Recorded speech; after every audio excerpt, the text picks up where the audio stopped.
నమస్తే, welcome to Aadan. నమస్తే నాగార్జున గారు. నమస్తే కిషోర్ గారు. నాగార్జున గారు, నేను టాపిక్లోకి వెళ్ళబోయే ముందు ఒక చిన్న ఆడియో వినిపిస్తాను. అంటే మనం వేరే ఛానల్ కాబట్టి వీడియో చూపించలేం, కొన్ని యూట్యూబ్ గైడ్ లైన్స్ ప్రకారం. కాబట్టి దాని బదులు నేను ఒక చిన్న ఆడియో వినిపించేటటువంటి ప్రయత్నం అయితే చేస్తాను. ఒకసారి ఇది వినండి.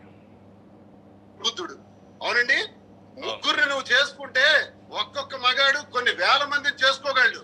కానీ పద్ధతి, సంస్కారం, హిందూ మతం, తెలుగు వాడిగా ఏకపత్ని వ్రతం మన మతం. ఏకపత్ని వ్రతం, ఒకే స్త్రీని పెళ్లాడి ఒకే స్త్రీతో జీవితం పూర్తి చేయడం అన్నది మన తాలూకా సాంప్రదాయం. ఆ సాంప్రదాయానికి తూట్లు పొడిచినటువంటి నీచుడు పవన్ కళ్యాణ్ చెప్తున్నాడు. ఈ శుద్ధులు సూక్తులు చెప్పినటువంటి వ్యక్తి మరెవరో కాదు, దువ్వాడ శ్రీనివాస్. అంటే టీవీలకు ఎక్కి ఇట్లాంటివి మాట్లాడుతుంటారు, కానీ బయట చరిత్ర మాత్రం చాలా నీచం, చండాలం. పెళ్ళై పద్ధతిగా సంసారం చేస్తూ ఇద్దరు పిల్లలు పుట్టిన తర్వాత వాళ్ళు కూడా ఎదిగి, అందుట్లో ఒక పాప పెళ్ళి కూడా అయిపోయిందట, ఇంకా పెళ్ళికి ఒక కూతురు మిగిలింది. ఈ వయసులో వేరే స్త్రీతో సాంగత్యం, అక్రమ సంబంధం, స్టైలిష్గా కొంచెం స్టైల్గా అడల్టరీ అని చెప్పుకుంటున్నటువంటి, ఎక్కడ మొహమాటం లేదు, దాపరికం కూడా ఏం లేదు, ఏదో గుట్టు బయటపడిపోయింది అనేటటువంటి భయం కూడా ఏమి లేదు, ప్రజలు ఏమనుకుంటారనేటటువంటి భావన, సిగ్గు కూడా ఎక్కడ మరి ఇద్దరిలోనూ కనిపించట్లేదు. ఎస్, ఆయనతో నాకు పెళ్ళేం కాలేదు, నాకు ఇంకా విడాకులు కాలేదు, ఆయనకు కాలేదు, మా ఇద్దరి మధ్య అడల్టరీ నడుస్తోందని చెప్పేసి బాహాటంగా ప్రెస్ మీట్లో ముందుకు వచ్చినటువంటి వ్యవహారం నిన్నంతా మనం చూసాం. స్టిల్ ఇలాంటి నాయకులు ఇంకా వైఎస్ఆర్ కాంగ్రెస్ పార్టీలో ఉన్నారు.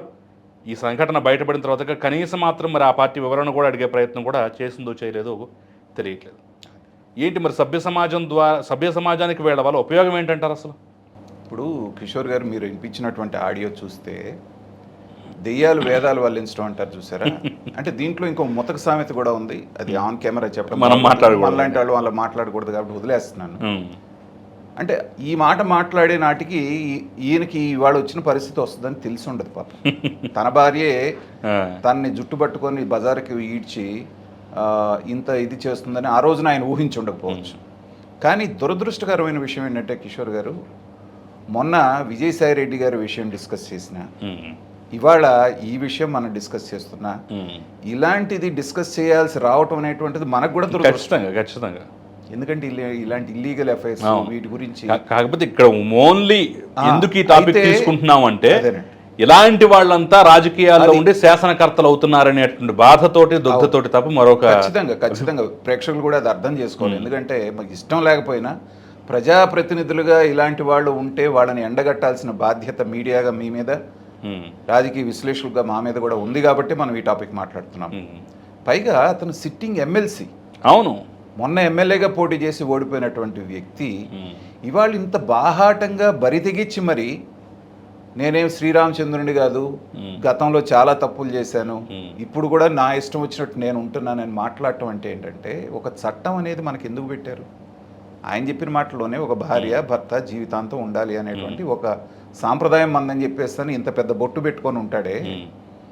అసలు ఈ దువ్వాడ శ్రీనివాస్ గారి వ్యవహారం శైలి మనకు చూస్తే మొట్టమొదటి నుంచి ఒక ఆకురౌడీ లాగానే ప్రవర్తిస్తుంటాడు. మనం చూసాం ఎక్కడైనా సరే. గతంలో ఒక కారు బాయ్నెట్ మీద కూర్చొని చేతిలో కత్తి లాంటిది పట్టుకొని వేసిన వీరంగం, ఇతని మీద ఉన్నటువంటి రౌడీ షీటు, ఇవన్నీ కూడా. అయితే ఏంటంటే మనకు ఒక సాంప్రదాయం ఉంది ఏంటంటే, రాజకీయాల్లోకి మీరు రాకముందు మీ చరిత్ర ఎలా ఉన్నప్పటికీ కూడా ఒక్కసారి కద్దరు కట్టి తెల్ల డ్రెస్ వేసి రాజకీయాల్లోకి వచ్చిన తర్వాత గతాన్ని మర్చిపోయి పాత్రకి తగ్గట్టుగా, పదవికి తగ్గట్టుగా ప్రవర్తించడం అనేటువంటిది వివేకవంతుల యొక్క లక్షణం.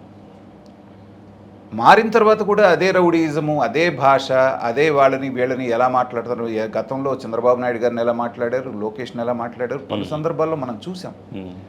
అంటే ఏంటంటే ఇప్పటికీ కూడా దాన్నే ఒక హీరోయిజంగా వాళ్ళు భావిస్తూ ఉన్నారు. సో ఇక్కడ వ్యక్తుల గురించి మనం మాట్లాడుతూ ఇలాంటి వ్యక్తుల్ని ఎంటర్టైన్ చేస్తున్న పార్టీని గురించి మనం మాట్లాడాలి. ఎందుకంటే ఖచ్చితంగా చాలా మంది ప్రేక్షకులకి, చాలా మంది కామన్ మ్యాన్కి ఉన్నటువంటి అనుమానం ఏంటంటే, ఇలాంటివన్నీ ఎక్కువగా వైఎస్ఆర్సీపీలో మాత్రమే ఎందుకు జరుగుతున్నాయి. ఒక అంబటి రాంబాబు గారి ఇష్యూ కానివ్వండి, లేకపోతే ఒక అతని పేరేంటి మన గోరంట్ల మాధవ్ విషయం కానివ్వండి, లేకపోతే మొన్న విజయసాయి రెడ్డి గారిది, లేకపోతే ఇక్కడ ఇది అవంతి శ్రీనివాస్ విషయం, చాలా మందికి ఈ ప్రశ్న ఉంటుంది.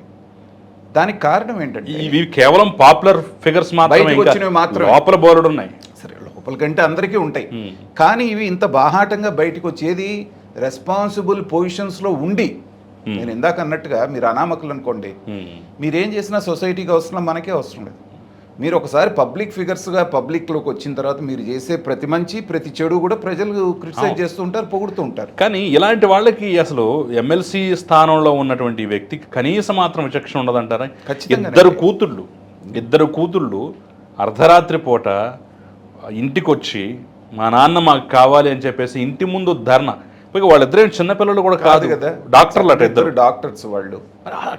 కనీసం మాత్రం విచక్షణ. ఇప్పుడు మన ఇంట్లో ఒక ఆడపిల్ల ఉందంటేనే మన ప్రవర్తన, మన తీరు చాలా జాగ్రత్తగా ఉండాలి, రేపు తన భవిష్యత్తు ఏమైనా ఇదవుతుందని చెప్పేసి చాలా జాగ్రత్తగా మసులుకునే తల్లిది. అప్పటి వరకు తాగుడు అలవాటున ఇంకోటి అలవాటున్నా సరే అన్ని బంద్ చేసి పద్ధతిగా ఉండే వాళ్ళని చూసాం.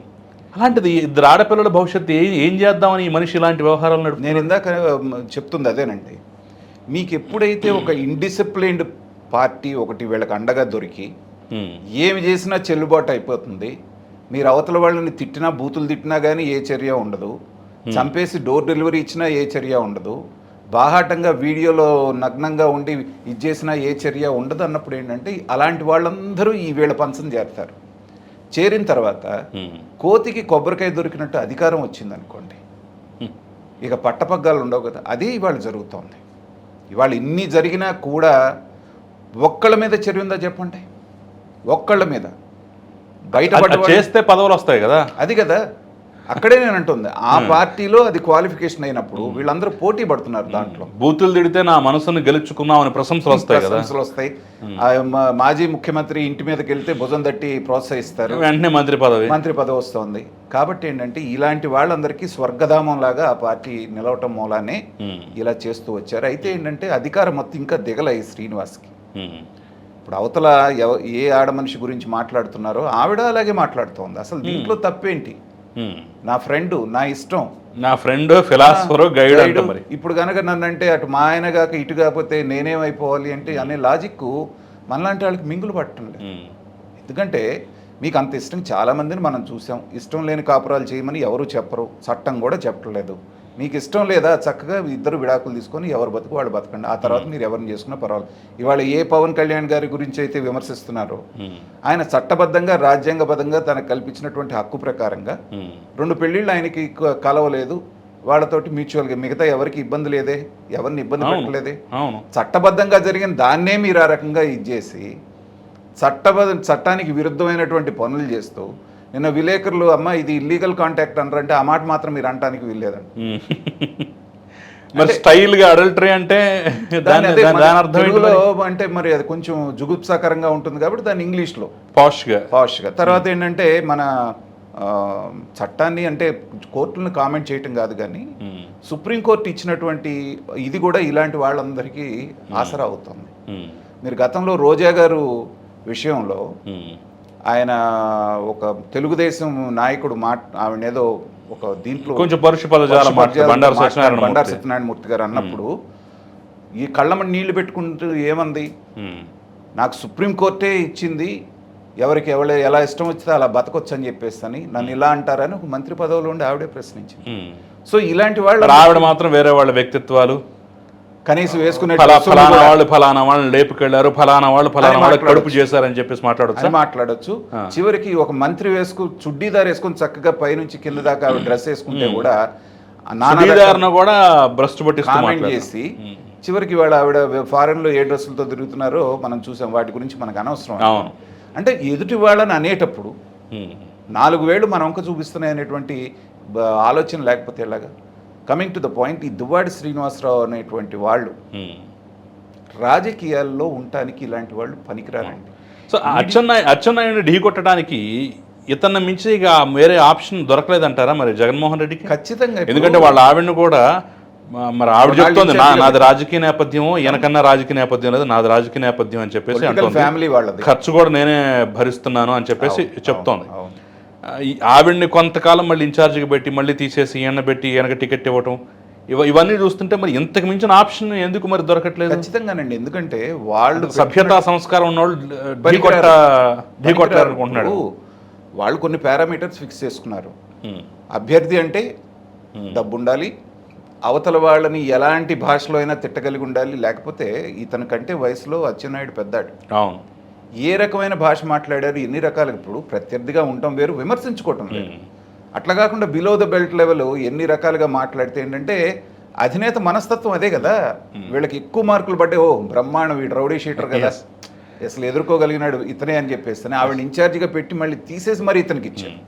ఇక్కడ మరో కామెంట్ కూడా వినిపిస్తోందండి. అచ్చెన్నాయుడు తన గౌరవాన్ని నిలుపుకున్నాడు ఈ విషయంలో కామెంట్ చేయకుండా అనే ఒక మాట కూడా ఖచ్చితంగానండి. మనందరం కూడా ఆయన్ని అభినందించాలి. ఎందుకంటే చిరకాల ప్రత్యర్థి, అంది వచ్చిన అవకాశం, భూస్థాపితం చేయడానికి అవకాశం ఉన్నప్పటికీ కూడా ఇంత జరుగుతుంటే నోరెత్తకపోవటం అనేటువంటిది ఏంటంటే నిజంగా అతనికి రావాల్సిన మైలేజ్ ఎదురుగా ప్రత్యర్థి తన ఆత్మహత్య తను చేసుకుంటూ తానే భూస్థాపితం చేసుకుంటున్నాడు. ఆయనే మాట్లాడాల్సిన పని లేదు. కానీ ఉన్నటువంటి ఉక్రోషం కొద్దో లేకపోతే వెనక పడ్డ మాటల దృష్ట్యా టప్పున ఏదైనా జారినా లేకపోతే వచ్చేసి ఏదైనా దీని మీద స్టేట్మెంట్ ఇచ్చినా కూడా ఆయన స్థాయి దిగజారినట్టు అయ్యేది. కాబట్టి వాళ్ళ పాటికి ఆయన ఏదో మినిస్టర్గా పనిచేసుకుంటూ వెళ్తున్నాడు. ఇక్కడ జరగాల్సింది కాగల కార్యం గంధర్వులు నెరవేర్చినట్టు ఆయన ఎత్తిన ఆయనే భస్మాస్త్ర రాస్తాను పెట్టుకుంటున్నాడు. కానీ కామన్ మ్యాన్గా సమాజంలో మనం కొంచెం రెస్పాన్సిబుల్ సిటిజన్స్గా ఉండే మనందరం కూడా ఏంటంటే ఇలాంటి నాయకులకి రాబోయే రోజుల్లో నిజంగా కనుక ఆ పార్టీ ఏమాత్రం విలువలున్నా నైతిక విలువలున్నా పిలిచి అతనికి షోకాజ్ నోటీస్ ఇవ్వాలి. నిజంగానే ఆవిడతోటి నేను సహజీవనం చేస్తూనే ఉంటానని నిన్న టీవీల ముందు చెప్పినట్టుగా కనుక అతను చెబితే ఇమ్మీడియట్గా అతను ఎమ్మెల్సీ పదవి కూడా తీసేయాలి. మా పార్టీ నుంచి సస్పెండ్ చేస్తున్నాం అనేటువంటి మాట వాళ్ళ నుంచి రావాలి. కానీ వైఎస్ఆర్సీపీ లాంటి పార్టీ నుంచి మనం అది ఎక్స్పెక్ట్ చేయలేము. ఎందుకంటే డ్రైవర్ని చంపి డోర్ డెలివరీ ఇచ్చినాడే జైలు కొట్టి మళ్ళీ తీసుకెళ్లి బ్రహ్మాండమైనటువంటి గౌరవ మర్యాదలు కల్పించినటువంటి పార్టీ. సీఎంగా ఉన్నప్పుడు జగన్మోహన్ రెడ్డి ప్రతి మీటింగ్లోనూ ఆయన పక్కనే ఉన్నాడు, ఆయన కార్యాలయంలోనే ఉన్నాడు కదా.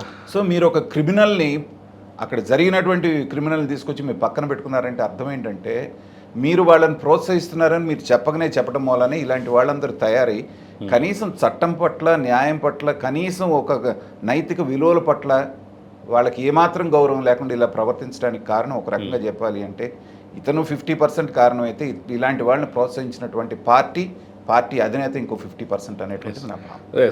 ఫైనల్గా చెప్పండి, ఇప్పుడు మళ్ళీ ఇంత జరిగిన తర్వాత కూడా ఇదే దువ్వాడ శ్రీనివాస్ రేపు ఆ టెక్కల్లో ఇన్ఛార్జిగా కొనసాగి రేపు మళ్ళీ ఎన్నికల్లో 2029కి రంగంలో దిగే అవకాశం ఏమైనా ఉందంటారు? ఎందుకంటే ఈ మాట ఎందుకు అడుగుతున్నానంటే వేరే పార్టీలు అంటే అనుకోవచ్చు వెంటనే ఇక ఇంత జరిగిన తర్వాత ఇక అతనికి నో మోర్ ఛాన్స్ అనుకోవచ్చు. బట్ అది వైఎస్ఆర్ కాంగ్రెస్ పార్టీ కాబట్టి అనుమానం వస్తుంది. ఇంత జరిగినా కానీ సౌమ్యుడు, మంచివాడు, మా దువ్వాడ అని చెప్పేసి మళ్ళీ అభ్యర్థిగా నిలబెడతారు. వైఎస్ఆర్సీపీ మీద నాకు ఒక రాజకీయ విశ్లేషకుడికి కొన్ని అబ్జర్వేషన్స్ ఉన్నాయి కిషోర్ గారు. ఖచ్చితంగా ఇలాంటి వాడిని మార్చేటువంటి ఛాన్స్ అయితే లేదు. ఎందుకంటే ఇలాంటి వాళ్ళే మన పార్టీకి బలం అని భావించేటువంటి పార్టీ అది. ఇంత దారుణమైన ఓటమి జరిగిన తర్వాత కూడా ఏమన్నా సరి చేసుకుంటారంటే ఏమాత్రం సరి చేసుకునేవి కనపడట్లేదు. అలాగే జగన్మోహన్ రెడ్డి గారి ప్రవర్తన దృష్ట్యా కూడా చూస్తుంటే ఇప్పుడు రాష్ట్రంలో మిగతా సమస్యలు ఉన్నాయి. షర్మిల గారు ఆ పల్నాడులో ఏవో విత్తనాలు కొనుతున్నది అని చెప్పి ఒక ట్వీట్ చేశారు. అది కదా మాట్లాడాల్సింది, అది కదా చూపించాల్సింది. శవం ఎక్కడ దొరికితే అక్కడ పరిగెత్తా. ఆవిడకి పాపం నిజంగా చూస్తే ఒక్క సీటు కూడా ఇవ్వలే ప్రజలు.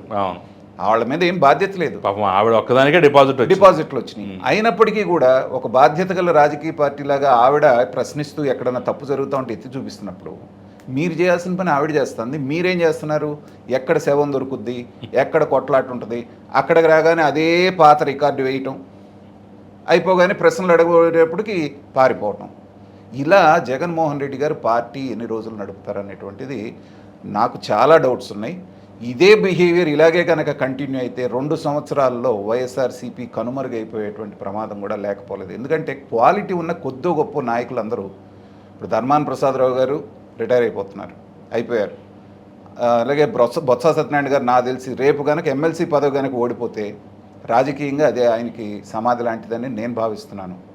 అలాగే కాస్త కూస్త ఇది ఉన్నటువంటి వాళ్ళందరూ కూడా పార్టీ విడవటమో లేకపోతే రాజకీయ సన్యాసం తీసుకున్నాక ఆ పార్టీకి మిగిలేది ఇలాంటి చెత్త సరుకు అంతా మిగులుతుంది.